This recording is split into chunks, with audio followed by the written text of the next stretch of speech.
Welcome to Shri Rajiv Gandhi IAS academy. Friends, இந்த வீடியோவில் March 2, 3 மற்றும் 4ஆம் தேதிகளுக்கான கரண்ட் அஃபேர்ஸ் எல்லாமே பார்க்க போகிறோம். சரி, வாங்க பார்க்கலாம். ஃப்ரெண்ட்ஸ், இந்த வீடியோடைய நோட்ஸ் எல்லாமே கீழே பிடிஎஃப் டிஸ்கிரிப்ஷன் கொடுத்துருக்கோம். அதெல்லாமே கிளிக் பண்ணி டவுன்லோட் பண்ணிச்சிங்க. அப்புறம் நம்ம டெலகிராம் குரூப் லிங்க்மே கீழே டிஸ்கிரிப்ஷன் கொடுத்துருக்கோம். அதிலேயுமே கிளிக் பண்ணி ஜாயின் பண்ணிங்க. நம்முடைய டெலகிராம் குரூப்பில் கரண்ட் அஃபேர்ஸ் குயிசஸ் நடத்திட்டு வரோம். நீங்களுமே ஜாயின் பண்ணி அட்டன் பண்ணிக்கலாம். ஓகே, சரி வாங்க பார்க்கலாம். ஃபஸ்ட்டு, 4 விண்வெளி வீரர்கள் தற்போது எந்த திட்டத்தின் மூலம் நிலவுக்கு சென்றனர்? இதற்கான ஆன்சர் ஆர்டிமிஸ் 2. இப்போ பார்த்தீங்க அப்படின்னா 4 விண்வெளி வீரர்கள் நிலவுக்கு போகிறாங்க. ஆர்டமிஸ் 2 அப்படிங்கிற திட்ட விண்கலத்தில் இவங்க போயிருக்காங்க. 53 ஆண்டுகளுக்கு பிறகு நிலவுக்கு மனிதர்கள் பயணம் மேற்கொண்டிருக்காங்க. அப்பல்லோ 11 மிஷன் இது 1969ஆவது ஆண்டு செயல்படுத்தியிருந்தாங்க. அதில் தான் முதல் முறையாக மனிதர்கள் நிலவுக்கு சென்றாங்க. அதில் தான் பார்த்திங்கன்னா நீல் ஆம்ஸ்ட்ராங் கூட போயிருப்பார். அதுக்கடுத்து தொடர்ச்சியாக பல மிஷன் பண்ணியிருந்தாங்க. லாஸ்ட்டாக 1972ஆவது ஆண்டு அப்பல்லோ 17ஆவது மிஷனில் மனிதர்கள் நிலவுக்கு போயிருந்தாங்க. அதுக்கு அடுத்ததாக இப்போ தான் நிலவுக்கு போகிறாங்க.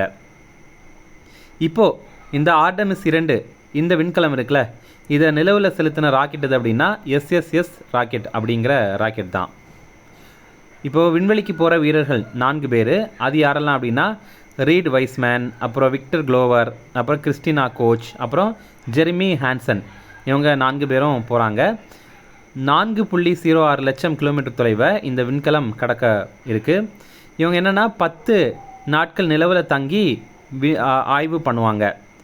இந்த பயணம் வெற்றி அடைந்துச்சு அப்படின்னா 2028ஆவது ஆண்டு தென் துருவத்தில் மனிதர்களை தரையிறக்கிறதுக்கு நாசா திட்டமிட்டிருக்காங்க. அடுத்தது, தமிழக காவல்துறையின் புதிய தலைமை இயக்குநராக நியமனம் செய்யப்பட்டவர் யார்? இதற்கான ஆன்சர் சந்தீப் ராய் ரத்தோர். இப்போ பார்த்திங்க அப்படின்னா சந்தீப் ராய் ரத்தோர் இவரை இந்திய தேர்தல் ஆணையம் நம்ம தமிழ்நாட்டுடைய டிஜிபியாக நியமனம் பண்ணியிருக்காங்க. இவர் டெல்லியை சேர்ந்தவர். ஆனாலும் 1992ஆவது ஆண்டு ஐபிஎஸ் தேர்ச்சி பெற்று தமிழக காவல்துறையில் பணியில் சேர்ந்தாங்க. ஃப்ரெண்ட்ஸ், நம்ம ராஜீவ்காந்தி ஐஏஎஸ் அகாடமியில் இந்த ஆண்டு நடைபெற போகிற டிஎன்பிஎஸ்சி குரூப் 1 எக்ஸாமுடைய ப்ரிலிம்ஸ் டெஸ்ட்டு சீரிஸ் ஸ்டார்ட் பண்ணியிருக்கோம். ரொம்ப குறைந்த கட்டணத்தில் இதை நம்ம நடத்துகிறோம். ஸ்க்ரீனில் தெரிகிற நம்பருக்கு கால் பண்ணி பேசி நீங்கள் இதில் ஜாயின் பண்ணிக்கலாம். அதே மாதிரி இந்த ஆண்டு நடைபெற போகிற டிஎன்பிஎஸ்சி குரூப் 2 எக்ஸாமுக்கான ப்ரிலிம்ஸ் டெஸ்ட் பேட்சுமே ஸ்டார்ட் பண்ணியிருக்கோம். இதையுமே குறைந்த கட்டணத்தில் நடத்துகிறோம். ஸ்க்ரீனில் தெரிகிற இந்த நம்பருக்கு நீங்கள் கால் பண்ணி பேசி ஜாயின் பண்ணிக்கலாம். அடுத்தது, ஆந்திராவின் ஒரே மற்றும் நிரந்தர தலைநகராக தேர்வு செய்யப்பட்ட பகுதி எது? இதற்கான ஆன்சர் அமராவதி. இப்போ பார்த்திங்க அப்படின்னா அமராவதியை ஆந்திர மாநிலத்துடைய தலைநகராக தேர்வு செஞ்சுருக்காங்க. இதற்காக நம்ம நாடாளுமன்றத்தில் மசோதாவும் நிறைவேற்றம் செய்யப்பட்டிருக்கு. இதில் என்ன சொல்கிறாங்க அப்படின்னா 2024 ஜூன் 2 அதிலிருந்து தேதியிட்டு தேர்வு செய்யப்பட்டிருக்கு அப்படின்னு சொல்கிறாங்க. அப்படின்னா என்ன அர்த்தம்னா, இப்போ உங்ககிட்ட யாராவது கேட்குறாங்க அமராவதி ஆந்திராவுடைய தலைநகராக எப்போலேருந்து இருக்குது அப்படின்னா நீங்கள் என்ன சொல்லணும்னா 2024 ஜூன் 2ஆம் தேதியிலிருந்தே இருக்குது அப்படிங்கிறது தான் நீங்கள் குறிப்பிடணும். இதற்காக ஆந்திர பிரதேசம் மறுசீரமைப்பு சட்டம் 2014 திருத்தம் மேற்கொண்டிருக்காங்க. ஆந்திர முதல்வர் இப்போ சந்திரபாபு நாயுடு. இதற்கு முன்னாடி பார்த்திங்கன்னா ஜெகன்மோகன் ரெட்டி இருந்தார். அவருடைய ஆட்சி காலத்தில், அதாவது 2019 2024 வரைக்கும் ஆந்திரா 3 தலைநகரங்களை கொண்டிருந்தது. விசாகப்பட்டினம் நிர்வாக தலைநகரமாக இருந்துச்சு. அமராவதி சட்டமன்ற தலைநகரமாக இருந்துச்சு. கர்னூல் இது நீதித்துறை தலைநகரமாக இருந்துச்சு. அப்புறம் இப்போ பார்த்திங்க அப்படின்னா ஆந்திரா இந்தியாவுடைய முதல் குவாண்டம் கணினியை வர ஏப்ரல் 14ஆம் தேதி அமராவதியில் அறிமுகம் செய்ய போகிறாங்க. அடுத்தது, எந்த மாவட்டத்தில் எறும்பு திண்ணிகள் தேர்தல் விழிப்புணர்வு லட்சணையாக தெரிவு செய்யப்பட்டது? இதற்கான ஆன்சர் வேலூர். இப்போ பார்த்திங்க அப்படின்னா நம்ம தமிழ்நாட்டில் தேர்தல் நடைபெற போகுது. இதில் பார்த்திங்கன்னா எறும்பு திண்ணிகளுடைய உருவத்தை கொண்டு தேர்தல் விழிப்புணர்வு லட்சணையை உருவாக்கியிருக்காங்க. வேலூரில் தான் இந்த மாதிரி உருவாக்கியிருக்காங்க. இதற்கு அவங்க ஒரு பேரும் வைத்திருக்காங்க. அது என்னென்னா வேலூர் கோட்டையன் அப்படிங்கிற பேரில் தேர்தல் விழிப்புணர்வு லட்சணையை அவங்க உருவாக்கியிருக்காங்க. எறும்பு திண்ணிகள் இதோடைய முக்கியத்துவம் வேலூர் மாவட்டத்தில் ரொம்ப முக்கியமாக இருக்குது. ஏன்னா இது வேலூர் மாவட்டத்துடைய அடையாளமாகவே இருக்குது. அதே மாதிரி இதோடைய செதில்களுக்காக இது அதிக அளவில் வேட்டையாடப்பட்டு வருது. அப்போ அது சம்மந்தமான விழிப்புணர்வு மக்கள்கிட்ட ஏற்படுத்தணும் அப்படிங்கிறதுக்காக இந்த மாதிரி ஒரு சின்னத்தை அறிவிச்சிருக்காங்க. அடுத்தது, லக்பதி பிதியா யோஜனா திட்டம் எந்த ஆண்டு தொடங்கப்பட்டது? எங்கு தொடங்கப்பட்டது? இதற்கான ஆன்சர் டெல்லி. இப்போ பார்த்திங்க அப்படின்னா டெல்லியில் பெண் குழந்தைகளுடைய கல்விக்காக அவங்க பிறக்கிறதுலேருந்து பட்டப்படிப்பு முடிக்கிறது வரைக்கும் அந்த டெல்லி அரசு 1.2 லட்சம் ரூபாய் நிதியுதவி வழங்குறாங்க. அந்த திட்டத்துடைய பேர் தான் லக்பதி பிட்டியா யோஜனா அப்படிங்கிறது. இதில் பிறப்பின் போது ஒரு 12,000 ரூபாய் கொடுப்பாங்க. அதுக்கப்புறம் அவங்க 1ஆம் வகுப்பில் சேர்ந்துட்டாங்க அப்படின்னா 5,000 ரூபாய் கொடுப்பாங்க. 6ஆம் வகுப்பில் சேர்ந்துட்டாங்க அப்படின்னா மறுபடியும் ஒரு 5,000 ரூபா கொடுப்பாங்க. 9ஆம் வகுப்பில் அந்த குழந்தை சேர்ந்துச்சு அப்படின்னா மறுபடியும் ஒரு 5,000 ரூபா கொடுப்பாங்க. 11ஆம் வகுப்பில் 5,000, 12ஆம் வகுப்பில் 5,000, இந்த மாதிரி இவ்வளோ ரூபா கொடுப்பாங்க. அதே மாதிரி அவங்க ஒரு ஆண்டு டிப்ளமோ படிப்பு படிக்கிறாங்க அப்படின்னா அதற்காக 10,000 ரூபா கொடுப்பாங்க. 2லிருந்து 3 ஆண்டுகள் டிப்ளமோ படிப்புகள் முடிக்கும்போது அங்கே 20,000 ரூபா கொடுப்பாங்க. 4 ஆண்டுகள் பட்டப்படிப்பு அவங்க முடிக்கிறாங்க அப்படின்னா அவங்களுக்கு 25,000 வரைக்கும் கொடுப்பாங்க. இந்த மாதிரி காசு கொடுக்குறாங்க. அடுத்தது, இந்தியாவின் மிக அதிகமாக விலை போன ஓவியம் எது? இதற்கான ஆன்சர் யசோதா மற்றும் கிருஷ்ணா. இந்த படத்தில் பார்க்குறீங்கல்ல, இதுதான் அந்த ஓவியம். இது வந்து ராஜா ரவிவர்மா இருக்கார்ல, அவர் வரைந்த ஒரு ஓவியம். அதை பற்றி டீட்டெயிலாக பார்க்கலாம். இந்த ஓவியம் ராஜா ரவிவர்மாவால் வரையப்பட்டிருக்கு. இப்போ இது ரூபாய் 167.20 கோடி ரூபாய்க்கு மும்பையில் விலை போயிருக்கு. இந்த ஓவியம் 1890ஆவது ஆண்டு வரையப்பட்டிருக்கு. இந்த ஓவியத்தை வாங்கினவர் யார் அப்படின்னா சீரம் இன்ஸ்டியூட் ஆஃப் இந்தியா அப்படிங்கிற அமைப்பு இருக்குல்ல, அந்த அமைப்புடைய தலைவராக இருக்கிற சைரஸ் பூனாவாலா அப்படிங்கிறவர் தான். அடுத்தது, உச்ரல் நியாம் ஓசர் எந்த நாட்டின் பிரதமராக நியமனம் செய்யப்பட்டார்? இதற்கான ஆன்சர் மங்கோலியா. இப்போ பார்த்திங்க அப்படின்னா மங்கோலியாவுடைய பிரதமராக இவர் அப்பாயின்ட் பண்ணியிருக்காங்க. மங்கோலியாவுடைய கேபிட்டல் என்ன அப்படின்னா உலான் பாடோர் அப்படிங்கிறது தான். உலான் பட்டர் அப்படின்னு சொல்லுவாங்க. ஓகே. அடுத்தது, இராணுவ தளபதி மின் ஆங் ஹெலைன் எந்த நாட்டின் புதிய அதிபராக நியமிக்கப்பட்டுள்ளார்? இதற்கான ஆன்சர் மியான்மர். இப்போ பார்த்திங்க அப்படின்னா மியான்மரில் இராணுவ ஆட்சி தான் நடைபெறுது, அது உங்களுக்கு தெரிஞ்சிருக்கும்.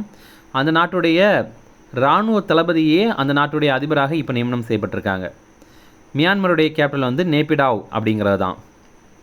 அடுத்தது, தற்போது இந்திய கடற்படையில் இணைக்கப்பட்ட ஐஎன்எஸ் மால்வான் கப்பல் எந்த நாட்டில் உருவாக்கப்பட்டது? இதற்கான ஆன்சர் இந்தியா. இப்போ பார்த்திங்க அப்படின்னா ஐஎன்எஸ் மால்வான் இது நம்ம இந்திய கடற்படையில் இணைத்திருக்காங்க. இது ஆழம் குறைந்த கடல் பகுதியில் இயங்குகிற நீர்மூழ்கி எதிர்ப்பு போர்க்கப்பல். இதில் 80% அதிகமான உள்நாட்டு பொருட்களை வைத்து உருவாக்கியிருக்காங்க. இதை கொச்சின் ஷிப்யார்ட் லிமிடெடில் தான் உருவாக்கியிருக்காங்க. அதாவது கொச்சியில் இருக்கிற கொச்சி கப்பல் கட்டுமான தளத்தில் தான் இதை உருவாக்கியிருக்காங்க. மொத்தமாக 8 நீர்மூழ்கி எதிர்ப்பு போர்க்கப்பல்களுடைய வரிசையில் இது 2வது கப்பலாக இருக்குது. மொத்தமாக நம்ம 8 கப்பல்களை இந்த மாதிரி உருவாக்கணும் அப்படின்ற மாதிரி ஏம் வச்சுருக்கோம்.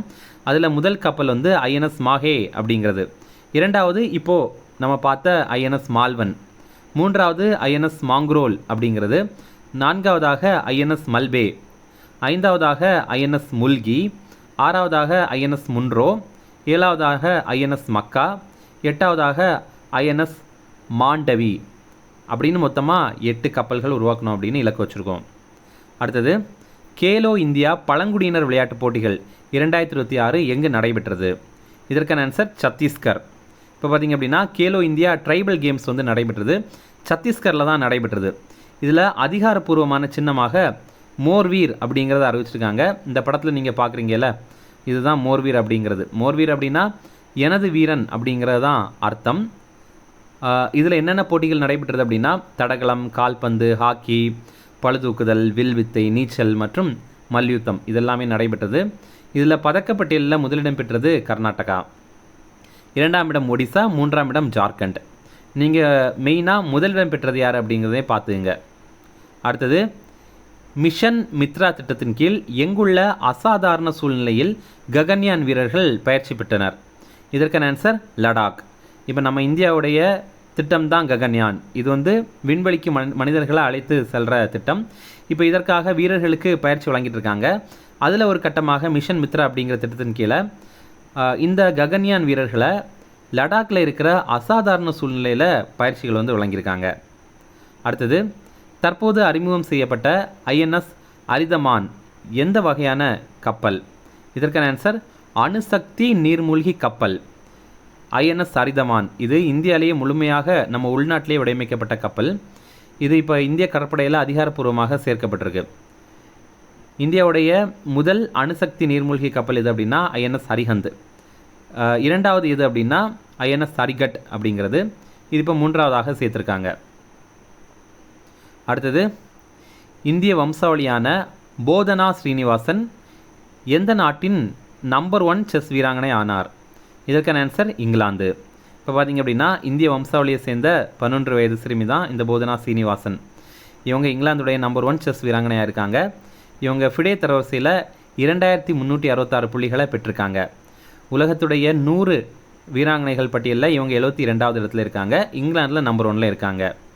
இவங்களுடைய பெற்றோர் 2007 ஆண்டு திருச்சியிலேருந்து இங்கிலாந்துக்கு குடிபெயர்ந்திருக்காங்க. அடுத்த முக்கிய தினங்கள் பார்க்கலாம். இந்திய ரிசர்வ் வங்கி உருவாக்க தினம் இது 1935 ஆண்டு ஏப்ரல் 1ஆம் தேதி. இது சம்மந்தமாக நம்ம எல்லா டீட்டெயிலையுமே தெரிஞ்சுக்கணும். ஏன்னா ரிசர்வ் வங்கி ரொம்ப ரொம்ப முக்கியமான டாபிக் எக்கனாமிக்ஸை பொறுத்த வரைக்கும் கூட. இப்போது ரிசர்வ் வங்கியுடைய ஆளுநராக இருக்கிறவர் சஞ்சய் மல்ஹோத்ரா அப்படிங்கிறவர். இப்போது நமக்கு ரெப்போ வட்டி விகிதம் எவ்வளவு இருக்குது அப்படின்னா 5.25% இருக்குது. 5.25%. அதுவே ரிவர்ஸ் ரெப்போ வட்டி விகிதம் 3.35% இருக்குது. அடுத்தது அம்பேத்கர் எழுதின முக்கிய நூலான ரூபாயின் பிரச்சனை அதன் தோற்றம் மற்றும் தீர்வு அப்படிங்கிற புத்தகம் நம்ம இந்திய ரிசர்வ் வங்கி உருவாக்குறதுக்கு முக்கிய ஒரு காரணமாக இருந்தது. அப்புறம் இந்திய ரிசர்வ் வங்கியுடைய முதல் ஆளுநர் ஆஸ்போன் ஸ்மித் அப்படிங்கிறவர். இவர் ஒரு வெளிநாட்டை சேர்ந்தவர். முதல் இந்திய ஆளுநர் யார் அப்படின்னா சிடி தேஷ்முக் அப்படிங்கிறவர். 1943 ஆண்டு இவர் ஆளுநர் ஆயிருந்தார்.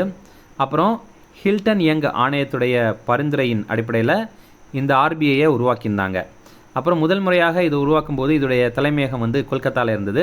அப்புறம் 1937 ஆண்டு இது மும்பைக்கு மாற்றப்பட்டது. அடுத்தது உலக ஆட்டிசம் விழிப்புணர்வு தினம். இது ஏப்ரல் 2ஆம் தேதி. இந்த ஆண்டுக்கான கருப்பொருள் ஆட்டிசம் மற்றும் மனிதாபிமானம், ஒவ்வொரு உயிரும் மதிப்பிற்குரியது அப்படிங்கிறது தான். ஆட்டிசம் அப்படின்னா இது மூளையை பாதிக்கிற ஒரு பிரச்சனை. இந்த ஆட்டிசம் பாதிக்கப்பட்டவங்க ஒழுங்காக பேச மாட்டாங்க, நார்மலாக இருக்கிறவங்கள மாதிரி பேச மாட்டாங்க, கொஞ்சம் வித்தியாசமாக நடந்துப்பாங்க, அவங்களுக்கு படிக்கிறதுல கூட கஷ்டமாக இருக்கும். அப்போ நிறைய பேர் என்ன பண்ணுறாங்க அப்படின்னா அவங்கள ஒதுக்கி வைக்கிறாங்க. அந்த மாதிரியெல்லாம் ஒதுக்கி வைக்கக்கூடாது, அவங்கக்கிட்ட நம்ம மதிப்பாக நடந்துக்கணும், மனிதாபிமானமாக நடந்துக்கணும் அப்படிங்கிறத சொல்கிறாங்க. அடுத்தது உலக நீர்வாழ் விலங்குகள் தினம். இது ஏப்ரல் 3ஆம் தேதி. ஓகே, இன்னும் ரிவிஷன் பார்க்கலாம். 4 விண்வெளி வீரர்கள் தற்போது எந்த திட்டத்தின் மூலம் நிலவுக்கு சென்றனர்?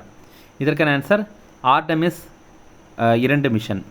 அடுத்தது தமிழக காவல்துறையின் புதிய தலைமை இயக்குநராக நியமனம் செய்யப்பட்டவர் யார்? இதற்கான ஆன்சர் சந்தீப் ராய் ரத்தோர். அடுத்தது ஆந்திராவின் ஒரே மற்றும் நிரந்தர தலைநகராக தேர்வு செய்யப்பட்ட பகுதி எது? இதற்கான ஆன்சர் அமராவதி.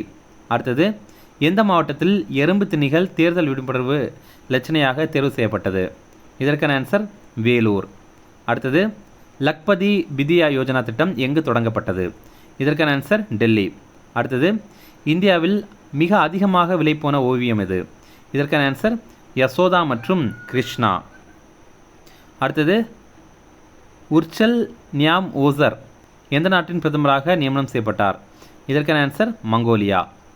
அடுத்தது இராணுவ தளபதி மின் ஆங் ஹைலைன் எந்த நாட்டின் புதிய அதிபராக நியமிக்கப்பட்டுள்ளார்? இதற்கான ஆன்சர் மியான்மர். அடுத்தது தற்போது இந்திய கடற்படையில் இணைக்கப்பட்ட ஐஎன்எஸ் மால்வன் கப்பல் எந்த நாட்டில் உருவாக்கப்பட்டது? இதற்கான ஆன்சர் இந்தியா. அடுத்தது கேலோ இந்தியா பழங்குடியினர் விளையாட்டு போட்டிகள் 2026 எங்கு நடைபெற்றது? இதற்கான ஆன்சர் சத்தீஸ்கர். அடுத்தது மிஷன் மித்ரா திட்டத்தின் கீழ் எங்குள்ள அசாதாரண சூழ்நிலையில் ககன்யான் வீரர்கள் பயிற்சி பெற்றனர்? இதற்கான ஆன்சர் லடாக். அடுத்தது தற்போது அறிமுகம் செய்யப்பட்ட ஐஎன்எஸ் அரிதமான் என்ன வகையான கப்பல்? இதற்கான ஆன்சர் அணுசக்தி நீர்மூழ்கி கப்பல். அடுத்தது இந்திய வம்சாவளியான போதனா ஸ்ரீனிவாசன் எந்த நாட்டில் நம்பர் 1 செஸ் வீராங்கனை ஆனார்? இதற்கான ஆன்சர் இங்கிலாந்து. அப்புறம் நம்ம போன வீடியோவில் ஒரு ப்ரீவியஸ் இயர் கேள்வி கேட்டிருந்தோம், அதற்கான ஆன்சர் பார்க்கலாம். எந்தெந்த நதிநீர் எந்தெந்த மாநிலங்களுக்கு இடையில் பிரச்சனையாக இருக்குது அப்படிங்கிறது தான். ஃபஸ்ட்டு நர்மதா நதிநீர். இது பார்த்திங்கன்னா மத்திய பிரதேசம், குஜராத், மகாராஷ்டிரா, ராஜஸ்தான் இந்த பகுதிகளில் ஒரு டிஸ்பியூட்டாக இருக்குது, ஒரு பிரச்சனையாக இருக்குது. அப்புறம் கிருஷ்ணா நதிநீர் இது பார்த்திங்கன்னா மகாராஷ்டிரா, ஆந்திரா, அப்புறம் கர்நாடகா இந்த பகுதியில் இருக்குது. அப்புறம் ரவி மற்றும் பியாஸ் நதிநீர் இதுடைய பிரச்சனை பார்த்திங்கன்னா பஞ்சாப், ஹரியானா, ராஜஸ்தான் அங்கே இருக்குது. அப்புறம் பெரியார் நதிநீர் சிக்கல் இது பார்த்திங்கன்னா தமிழ்நாடு, கேரளா இந்த பகுதியில் இருக்குது. நம்ம வந்து அந்த நதி நீர் வந்து எந்த பார்டரில், எந்தெந்த ஸ்டேட்டுடைய பார்டரில் போகுது அப்படிங்கிறத வச்சு இந்த ஆன்சர் நம்மளால் கெஸ் பண்ண முடியும். அடுத்தது பார்த்திங்கன்னா இன்றைக்கான கேள்வி, சில ஏர்போர்ட்டுடைய பேர் கொடுத்துருக்காங்க, அது எங்கே இருக்குது அப்படிங்கிறத நம்ம வந்து பொருத்தணும். வீர் சவாக்கர், டாக்டர் பாபா சாஹேப் அம்பேத்கர், சௌத்ரி சரண் சிங், லால் பகதூர் சாஸ்திரி, இதெல்லாம் விமான நிலையங்களுடைய பெயர்கள். அது எந்தெந்த நகரங்களில் இருக்குது அப்படிங்கிறத நீங்கள் பொறுத்துங்க. லக்னோ, போர்ட் பிளேயர், வாரணாசி மற்றும் நாக்பூர், இதில் எது இருக்குது அப்படிங்கிறத நீங்கள் வந்து கமெண்ட்ஸில் சொல்லுங்கள். அவ்வளோதான் ஃப்ரெண்ட்ஸ். இந்த வீடியோ பிடிச்சிருந்தா கண்டிப்பாக லைக் பண்ணுங்கள். நம்மளுடைய சேனலுக்கு சப்ஸ்கிரைப் பண்ணி வச்சுங்க, உங்கள் நண்பர்களுக்குமே ஷேர் பண்ணுங்கள். Okay, thank you.